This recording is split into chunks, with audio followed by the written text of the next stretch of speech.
The next tool I'd like to talk about is points on a grid. Once we have all of our line work that we want to use to create a tin, we need points on the ground. So we can use our point on the grid tool. It's located here, points on the grid.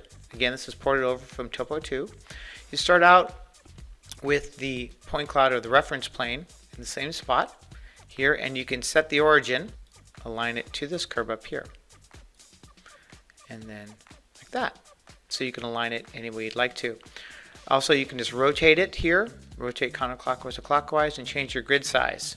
So if I want to go smaller, right, or if I wanted more points or less points, I can go ahead and just change the size there. So I'm going to pick 5 feet. Once you have that, you can determine the type of smart pick. I want points on the ground because that's what I'm looking for right here. And then you can say your starting number, right? You can say 100 is your starting number, and feature code is G for ground. And then draw a fence around the points that you want to include. And say preview. Right? Okay. And I'll show you the preview locations. So if the point numbers are wrong, or if you want more or less points, you can simply run it again.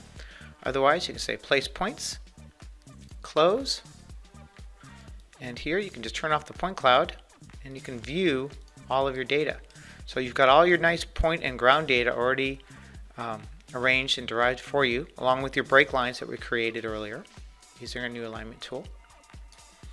And you can simply say select all, tools, mesh create, tin, and then it creates the tin. And let me go ahead and show you the wireframe version of this.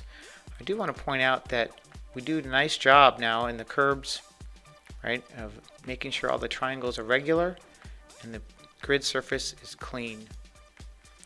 This is very, very nice. Also, all the editing functions are improved and work quite well when you're trying to change the characteristics of the tin. So this is the new points on the grid from Leica Geosystems and Cyclone version 9.0.